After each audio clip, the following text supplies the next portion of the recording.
You're probably like most people, and worry is a daily part of your life, and you oftentimes wonder, what should I do in the midst of, all the individual responsibilities that I have, demands, and then just looking around at the world today.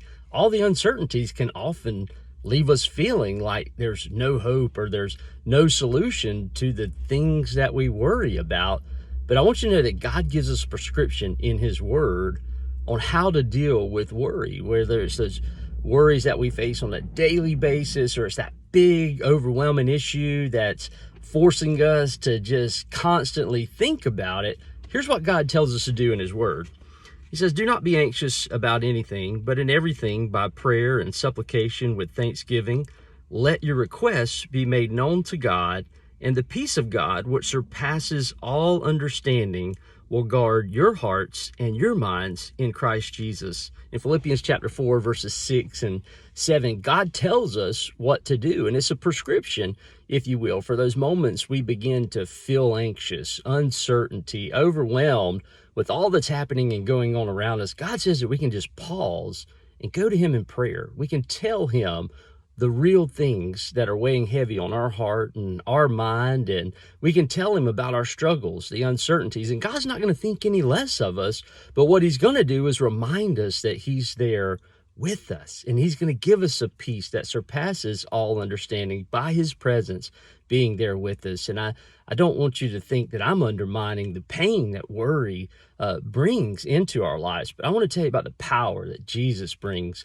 into our lives. I was going through a struggle recently with some things that were weighing heavy on me, and I began to put this verse into practice. And when I began to feel overwhelmed, I just paused and I prayed, and I had to do that many times throughout the day. And when I did that, I began to feel God's presence with me, and the more that I felt God's presence with me, I began to feel God's voice speaking to me. And He gave me some things during that season that helped me and that reminded me that He was there with me. One of the first things He told me is that I'm loved.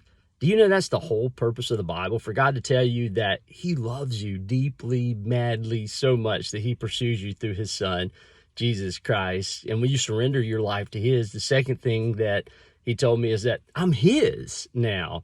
Not only am I loved, but I am His. He holds me and my salvation in the palm of His hands, and nothing can snatch me out of His hands. No problem that I face, no situation that I get myself into can ever change that aspect of our salvation with God.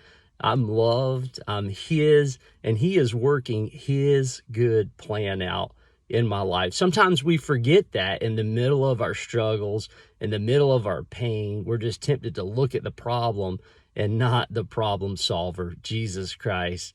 He is working His good plan out in your life. Remember that in those moments of uncertainty, in those moments of overwhelming individual responsibility, pause and pray and let God speak to your heart. And remember those three things: that you're loved, that you're His, and that He is working His good plan out in your life for His glory and your good. Be blessed today.